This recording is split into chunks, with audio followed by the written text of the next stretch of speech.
What's going on, Internet? Iron Jordan here. Today, we're going to talk about card game prices, specifically the secondary market for the Dragon Ball Super card game. So, when it comes to card games, I'm a bit of a socialist. I don't care if my cards hold value. I would rather my Jace the Mind Sculptors be 50 cent so that my buddy can play with them, other than them rather than them being 50 or $60, him having a barrier to entry, which is price, and not being able to play. I do not think that the worth of a player should be quantified by if they can afford a deck or not. You have some very good players out there who do not make a lot of money or are on a budget, have other things. They have houses, they have kids, they have wives, they have car payments, rent, all this other stuff, right? Card games should not be expensive. Can cards hold value? Yes. That's not what I'm saying here. But this is ridiculous. When you look at this card, you look at Omni, and you look at Rebrand, these are staples of the Dragon Ball Super card game, and they are massively expensive. When you compare them to cards from the most recent set, these cards might go down in value, they might go up in value, who knows? This set actually holds really good value. But when you compare these cards, these draft box cards, to all of the most expensive cards in the set, Omni and Rebrand are almost the same price as Secret Rares, and you don't need a playset of Secret Rares. A playset of Meki Kabura will cost you about the same as getting one Omni. It's $10 more to get a playset of Meki Kabura or Dormant Potential Unleashed, the most expensive SRs in the set. You get three of those and still have a little money left over, or you get a playset of those and spend a little more than buying one Rebrand or one Omni. So what changed? Well, to understand why the prices have raised so much, we need to go back in time and we need to look at Storm. So this was a competitive deck from 2 years ago, and do you see a pattern here? The one SR in this deck is Bardock the Progenitor. At his height, I think he was like $30. You're talking about $120 for a placement of this Bardock. These Wheel of Irons, they were like $5 or $6. Scientist Foods, again, they were like $5 or $6, but everything else in this deck is commons or uncommons. This is not the case anymore. See, Dragon Ball Super used to be so accessible, so friendly. This was a tier 1 deck, and you were paying $150 for it, maybe. Maybe, it really depends. Depends on when you got these Bardocks. If you got them when they were hyped, then yeah, 150, but otherwise, no. The turning point really was when Bandai decided to come out with the atrocious Draftbot series. Now, I say atrocious because they're really bad for a lot of reasons. A, they're $20 more expensive than a regular booster bots. When you compare it to the most recent booster bots of the Unison Warrior series, these are $80 a piece on the bots. You can also buy individual packs of these. So if you only have a couple dollars to spend, if you're on a budget and you're like, oh, I'll drop $20, I'll go get like 6 packs or whatever, you can do that. You can't do that with draft bots. You can't do that. This was a limited print run, so they didn't continually print these things. On top of that, there were reprints in these sets, which ruined the pull rates of these cards, and they were competitive playable. So you have a limited set in every sense of the word, where the new cards in the limited set are playable in constructed format. Yeah, no wonder this card is expensive. That's a bad move, Bandai. My very first my very first suggestion to Bandai would be to get rid of the draft bots completely. Get rid of them. I know we have draft bot 6 that comes out later this year, but after that, just get rid of them. They're so bad for the community. They're so bad for the secondary market. Most of the people I talk to absolutely despise them because they just ruin the secondary market for the normal everyday player. The only people that want prices to be expensive are people that profit off the secondary market, and that is a very, very minuscule part of the community. Very tiny amount of the community. Or, I guess, if you're a pro football player playing the Dragon Ball Super card game, of which I know we have one. Sweet, cool. So he can afford it. Nice, amazing. So my first suggestion would be to get rid of this, and I'll talk about what we need to replace it with later. But now we need to move on to promos. So this is Great Ape Son Goku Saiyan Instincts. Wow, this card we just talked about. $150 in its normal print, $100 for its championship pack. This is a reprint of this card, and it's $100. Now, this card is generically insanely good. This can go in any deck. It isn't leader locked, it isn't color locked or anything like that. This is the most generic card probably in the game. It's not the most used card in the game because Sensubin is, but I think a lot of that has to do with the price of the card. People don't just throw this in their deck like Sensubin's $3, like $3 a piece. Come on, Gogeta, Super Warrior Evolution. This is a staple in like two decks. It's playable in Vegito, Starter at Vegito, and the reboot Soul Striker. And that's really it. And it's holding almost a $50 price point. Why? Why is this card $50?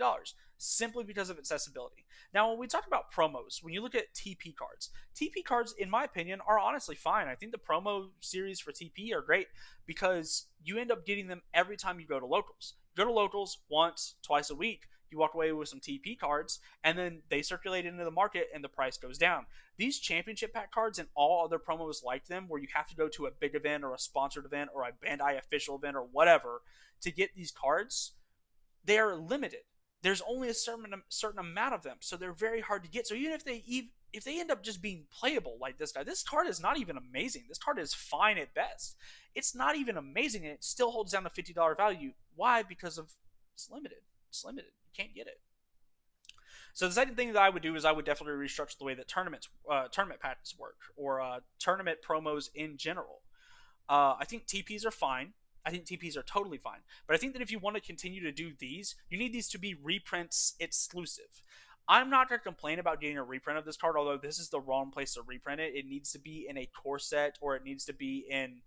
You just need to reprint the crap out of this card. If you're going to continue to let this card exist and not ban it, because it is super accessible, it's very generic, it goes in everything. If you're not going to ban this card for that reason, then you need to reprint it everywhere because people need multiple copies of this card all the time. So that would be my second suggestion to bring down prices. Bandai, please listen.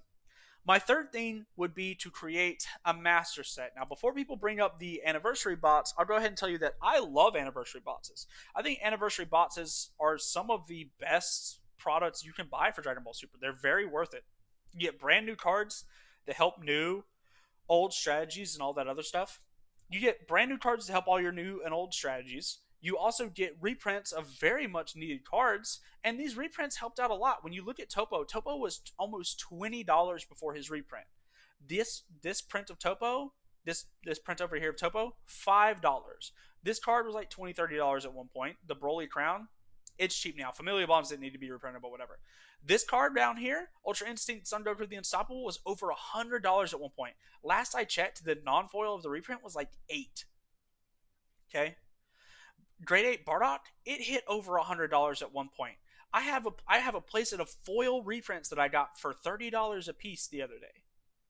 That's a very good downgrade on the price for the community. These cards help a lot. These cards all getting reprinted, the multicolored cards, super good decision. Keep reprinting cards, Bandai. It's very good. However, the fact that cards like this exist at their price point, cards like this and cards like this exist at their price point, show that anniversary boxes once a year are not enough to fit our reprint needs. So what I would suggest, Bandai, is to once a year print a master set. A Masters like set. You don't have to call it Masters. I know that's a magic thing. You don't have to call it Masters. But a set, a normal set like this, an $80 bots, $4 a pack set that is only reprints. Only reprints. That's it. Now you might be saying, do we really have enough cards in Dragon Ball Super that warrant reprints? And to that I'll tell you, hey, let's do a live look. Let's take a look at Dragon Ball Super. Let's just shop Dragon Ball Super. Shop all. This is easy. We'll go market high to low, and we're just going to look at singles. So when you look at this, you look at cards that need to be reprinted. Okay, let's go down and let's pass the secret rares, because most of those are going to be, and pass the signature cards, because most of those are going to be expensive. You have Goku here, the Goku Ape here, which is $100.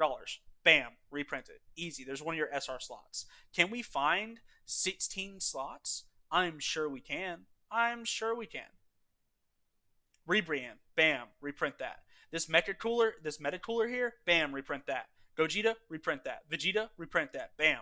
Just pack this thing full of reprints. On top of that, by the way, when you look at master sets from Magic, not all of the mythics are worth money.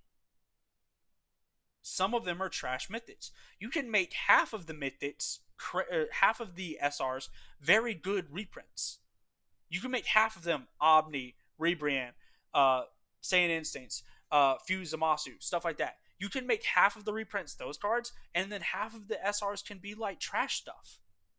It can be like, oh, let's go to SRs real quick. Let's go to SRs real quick. Oh boy, where's our rarity at? Super rare. Bam. We'll go market low to high. You can make half of the reprints. Bam, half of them right here. Cool.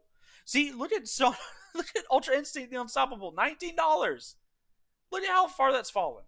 But when you look at all this stuff here, you can reprint just half of these cards, just half of these expensive cards, and people will love it. And then you know what you do with the other half of the SRs? Make them stuff like this. Make them stuff like this. Just throw them in the pack. This Sun Goku here, good card, 9 cent.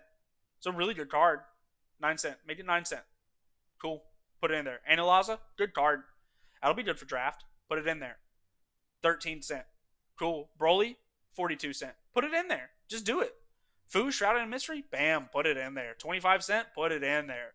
Not all of the cards in a master set have to be crazy expensive, but we do need one. It's very clear that if you're going to continue to do these draft boxes, these predatory, toxic products to your secondary market and to your community, that you have to have a set that balances that out. You have to make the game more affordable for players to play.